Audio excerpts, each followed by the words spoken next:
Hello, BookTube, and welcome to another weekly reading vlog. Well, I'm in the exact same position I was in last week, and sorry, I know that I often sound like a broken record on these weekly reading vlogs, but here we are again. It's late over here. I'm tired. It's been a really busy week, and I'm still sick. I mean, not seriously sick, but I've got this lingering cold that I've had for weeks now and just can't seem to shake. Apologies in advance if I start coughing during this video. This cough has been going on forever. So I'm going to try to keep things short. And actually, I don't really have that much to talk about this week anyways. So maybe it'll work out naturally. Still working on the same 4 books, although I have finished Captain America, finished it this week and did a full review on it earlier this week. Apologies for the coughing in that review. And I will link to it in the description down below. So yeah, this one I've been slowly working my way through for almost 2 months. Which I know nobody but me takes 2 months to finish a comic book like this, but there you go. I returned Journey to the West Volume 2 to my library and checked out Volume 3. Was relieved to see that Volume 3 was still on the shelf, so able to pick right back up with it. I have not made a lot of progress on Volume 3. I just made a few pages into the first chapter. First chapter meaning the first chapter of Volume 3, so chapter 52. And I think what I'll do is, rather than attempt to summarize the story that's going on in that chapter, and the story actually, the little episode here is actually continued from Volume 2 anyways. This book is episodic, and sometimes the episodes will go across volumes because each episode takes 2 or 3 chapters. Most episodes take 2 or 3 chapters. Anyways, still on that story, which started in Volume 2 and Volume 3, about a demon with a magic ring that can snatch up any weapons. And Monkey and the gods of heaven are all trying to fight him at once. But I think what I'll do, rather than just try and summarize where I'm at now and then come to the middle with no conclusion, is just come back to this next week and try and talk about it next week when I actually get to the end of that episode. Working on how to teach listening for professional development. I've read up 10 pages this week. Finished chapter 6, which is post-listening skills and activities. Yeah. I've got to say what I said last week. There is a lot of junk in this book. So, I mean, a lot of ideas here which would only work with very high-level students or very motivated students. Some questionable ideas. Yeah, I mean, to be fair, I think it's just difficult to get a whole book out of this topic of how to teach listening. But then 1 or 2 good ideas. So, the same ratio that has been going on. You read through a chapter, you get a whole bunch of junk ideas, and then maybe 1 or 2 good ideas. So I'm going to try and take the 1 or 2 good ideas from this. And then The Linguistic Wars by Randy Allen Harris. So I'm in the last chapter of this. The last chapter is Chomsky Agonistes. I think I'm pronouncing that right, which is many things. It starts off by summarizing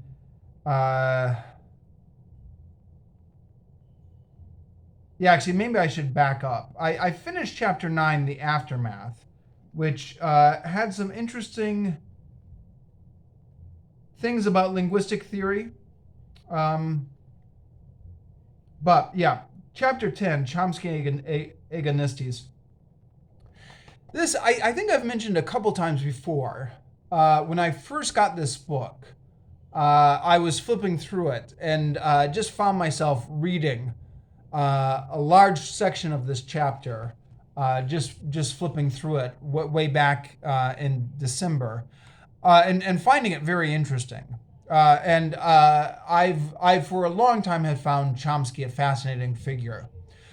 So I'm predisposed to find this dissection of his personality and his role in linguistics and his role in popular culture analyzed. I'm just predisposed to find that all interesting. But yeah, it starts off with talking about his influence in linguistics. And it talks about, well, a number of things, but it talks about, where is it?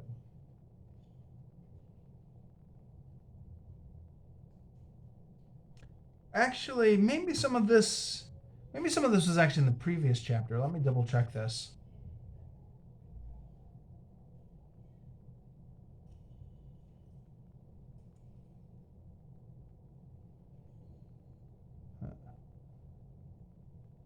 Oh no, I'm forgetting to forget.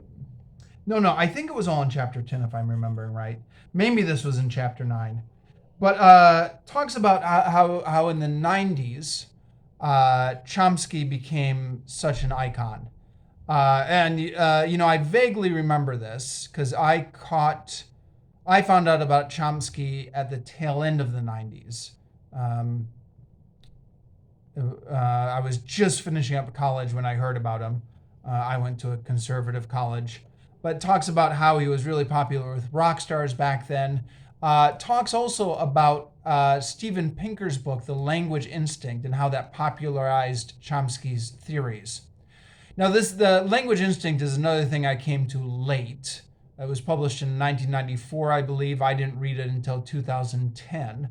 But that book certainly made a big impression on me. It's a book I've talked about on this channel before. And one of the things I didn't realize here, which Randy Allen Harris says, is that Steven Pinker and the Language Instinct were in a large part responsible for tying biology and language around with Chomsky. So Chomsky had never really before then been that concerned with language as a product of genes or natural selection. He had done some vague hand waving in that area. But I guess I never really realized the extent to which grammar as an innate genetic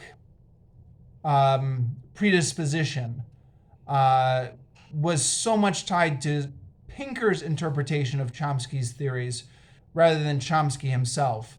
And Randy Allen Harris also notes, Pinker in the 90s had that long curly hair. He kind of looked like a rock star.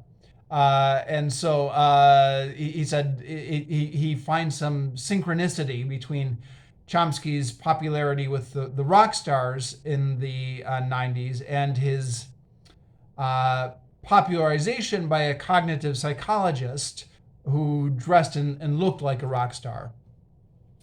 And he talks about then how I got the impression that Randy Allen Harris was saying or implying that because of that strong association between Chomsky's theories and biology and genes and our genetic endowment, that because of then that the direction that Chomsky's programs went was to something that would be more in line with natural selection.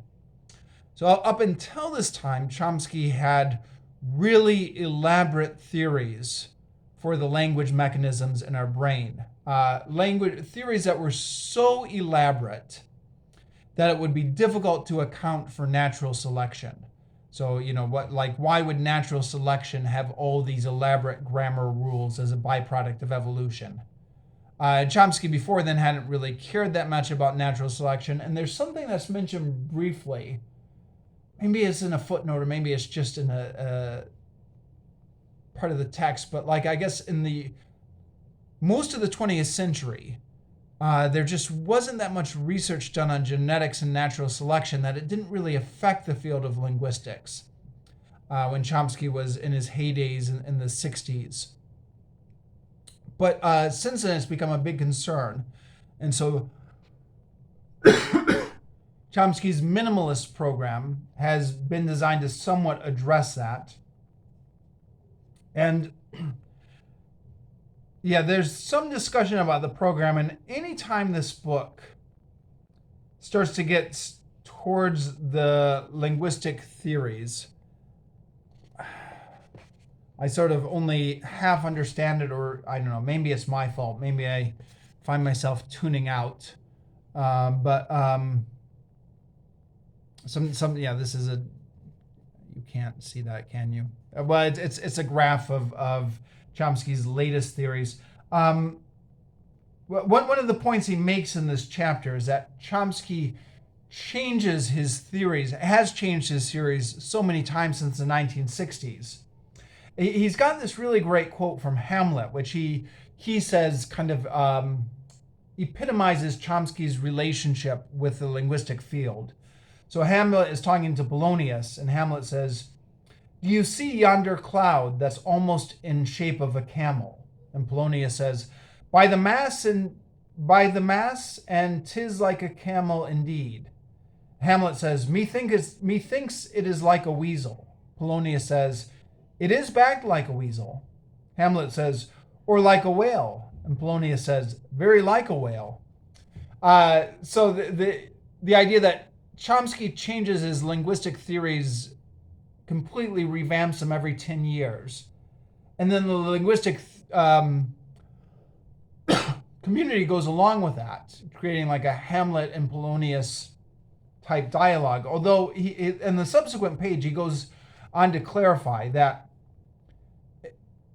on an individual level, this isn't true. So each time Chomsky changes his paradigm, he doesn't bring all the old people with him. He leaves behind a whole bunch of people in his wake who are still stuck with the old theory or disillusioned. But then he brings up a whole new group of young graduate students into the new theory. And that's one of the ideas of this last chapter is his various linguistic theories. But then we get into some of the parts I find really fascinating, which is examining his personality, how he's so energetic, how he's so tireless and completely giving of his time to everybody. They even have a quote here. Where is it? He's invited on a podcast to talk about Mario Brothers, and he writes back. I say, "Here's a factlet that reveals something very personal about Chomsky that has, so far as I'm aware, never been published before. Among the countless invitations he gets, Chomsky was invited onto a podcast to talk about Super Mario Brothers. He responded cordially. He always responds." So this is one of the things that's mentioned in the book, is how Chomsky always responds to every invitation or every email he gets. He always responds. He declined. Too many commitments, but his answer tells us something that may surprise even you, jaded reader, that you must be by now. Here is his response in full. Chomsky says, "I wish I could manage. The rest of 2020 is so intensively scheduled that I can't add anything more, and it will be a few months before I can think about scheduling beyond. My grandchildren always insisted I play that video game for hours. I was Luigi. Always ended up in a ditch or a lake." And then Randy Allen Harris comments, Chomsky played Super Mario Brothers for hours as Luigi. So he says, Chomsky, one finally comes to understand, is just a guy. So, yeah, I mean, interesting, a guy so busy with political causes and linguistics as Chomsky is, taking the time to respond to a podcast about Super Mario Brothers. But then it goes on to talk about how he's so argumentative, always convinced he's right, how he's never willing to concede his opponents are rational, and just dissecting his personality. And actually, that's where I left off, and I find this very addicting reading. If I had the time this afternoon, I think I would have just finished this book off, but alas, I didn't have the time. But I've only got about 30 pages left to go, and I can imagine myself finishing off this week. So maybe I'll come back with a review of that book this week. I'm into the parts of it that I personally find really fascinating. Okay, that's all for this week.